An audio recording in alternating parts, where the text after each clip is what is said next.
Hello students, let us discuss our new topic, that is the effect of pH on the structure of alpha amino acid.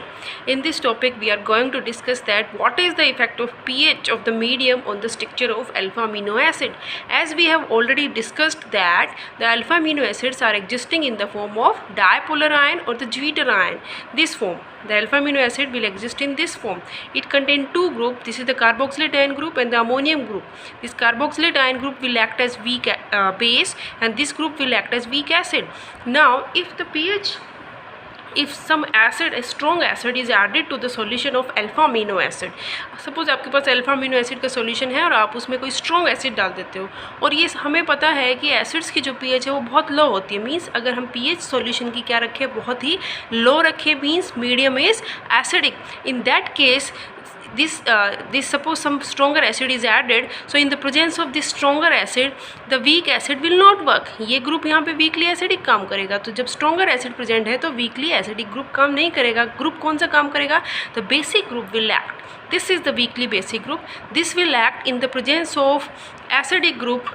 This group will come in the contact with this acid and accept H plus from the strong acid and form carboxylate ion to the carboxylic acid group. देखिए यहाँ पे basic group काम हरकत में आया है, basic group active हुआ है क्योंकि ग्रुप जो आपका दूसरा जो आप यहाँ पे पीएच जो है आपने मीडियम की वो कम कर दी है, एसिडिक मीडियम कर दिया आपने, तो वीकली एसिडिक ग्रुप काम नहीं करेगा, वीकली बेसिक ग्रुप काम करेगा. और H प्लस को एक्सेप्ट करके इसने देखिए COH बना दिया है and this H3O positive after losing H plus become H2O. अब आप इस स्ट्रक्चर को ध्यान से देखिए. Now this structure is no more dipolar ion. अब इसमें डाइपोलर आयन नहीं है, ये दो पोल्स नहीं है इसमें. It contain only one charge, that is the positive charge. और पॉजिटिवली चार्ज स्पेसीज को हम क्या बोलते हैं? केटाइन बोलते हैं. तो ये बात आप ध्यान रखना कि जब भी आपका मीडियम एसिडिक होता है, in the acidic medium the alpha amino acids will exist in the cationic form. इसी तरह से अगर आप एसिड नहीं डालते हो, उसमें आप अल्फा अमीनो एसिड के सॉल्यूशन में आप स्ट्रॉन्ग बेस डाल देते हो, बेस की जो पीएच है वो हाई होती है. Means if you will cap the pH of the solution high, तो आपका यहाँ पे देखिए स्ट्रॉन्ग बेस आ जाएगा और स्ट्रॉन्ग बेस की प्रेजेंस में जो वीक बेस है that will not work. Now this weakly acidic group will active hair.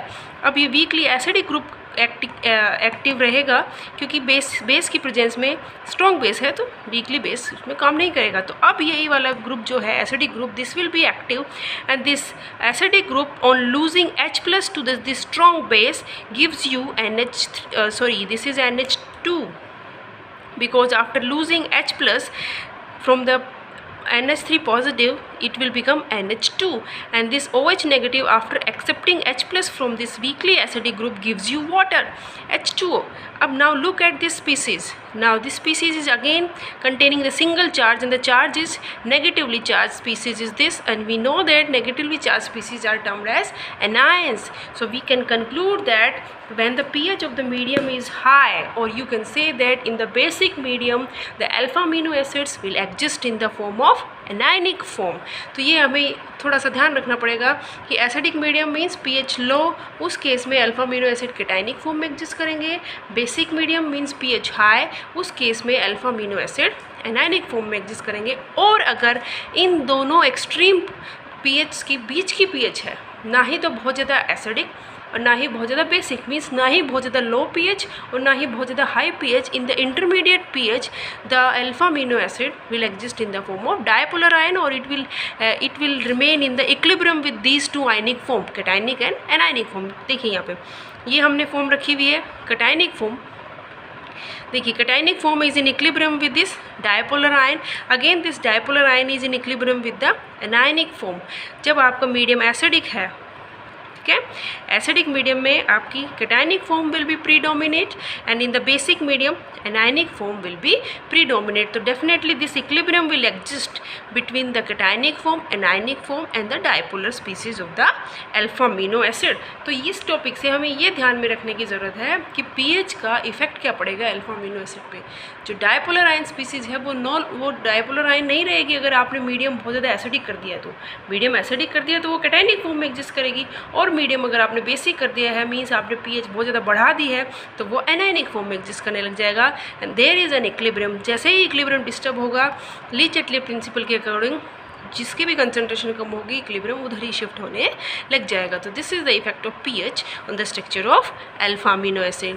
Now the next topic is isoelectric point of alpha amino acid. This is very important topic, and every alpha amino acid have its different isoelectric point. जैसे glycine है उसका isoelectric point अलग रहेगा, alanine है उसका isoelectric point भी अलग रहेगा, ग्लूटामिक एसिड है उसका भी अलग रहेगा। तो every alpha amino acid have different isoelectric point. Now let us discuss what is isoelectric point. It is denoted by isoelectric point can be denoted by Pi. जैसे pH को हम डिनोट करते हैं pH से, मतलब concentration of H positive ion, इसी तरह से आइसोइलेक्ट्रिक पॉइंट को हम इससे डिनोट करेंगे Pi. I stands for the isoelectric point. Now, as it has been discussed that in the aqueous solution of alpha amino acid, there exists an equilibrium between the dipolar ion, cationic and anionic form. अभी हमने पढ़ा ना कि cationic and anionic form and the dipolar ion species के बीच में एक equilibrium exist करता है। जैसे ही मीडियम को हम एसिडिक करते हैं, in the strongly acidic medium the equilibrium will shift towards the cationic form, and in the strongly basic medium the equilibrium will shift towards the anionic form. Acidic medium means if the pH is low, means the medium is acidic, so the amino acid will exist in the cationic form. अभी मैंने आपको बताया, आपने pH को लो रखा means medium strongly acidic है, so the alpha amino acid will exist in the form of cationic form. और आपको पता है कि आप कैटायनिक फॉर्म एग्जिस्ट कर रहा है, और अब आपने अगर इलेक्ट्रिक फील्ड लगा दिया गया है तो cationic form will migrate towards the cathode in the electric field. So the migration of alpha amino acid towards the cathode will takes place. In the reverse condition if we kept the pH high, अगर pH को हम high रखते हैं means at high pH और in the strongly basic medium the alpha amino acid will exist in the anionic form, and again on applying the electric field the anions will migrate towards the anode. There is a migration of cationic and anionic form towards the anode and cathode on application of the electric field, but it will depend upon the pH कि whether the pH is low or high. अगर pH लो है तो ज़्यादा से ज़्यादा cationic form बनेगी, ज़्यादा से ज़्यादा कैटायनिक फॉर्म बनेगी तो ज़्यादा से ज़्यादा डिपोजिशन कहाँ होगा, कैथोड पे होगा। अगर pH आपने हाई रखी है तो more and more amount of anionic form of alpha amino acids will be there and the migration towards the anode will be there. Now if the pH is intermediate, pH अगर इन दोनों के बीच की है या intermediate सी है तो कोई एक पर्टिकुलर ऐसी pH होगी at an intermediate value of pH the concentration of cationic and anionic forms are minimum. भाई जब ऐसे पर्टिकुलर pH जहाँ पे कैटायनिक और एनायनिक फॉर्म्स की कंसंट्रेशन मिनिमम हो और अप्रॉक्सीमेटली इक्वल हो, और कंसंट्रेशन किसकी ज़्यादा हो, डायपोलर आयन की कंसंट्रेशन मैक्सिमम हो, वो पर्टिकुलर pH जो है उस पर्टिकुलर अल्फा अमीनो एसिड का आइसोइलेक्ट्रिक पॉइंट कहलाएगी।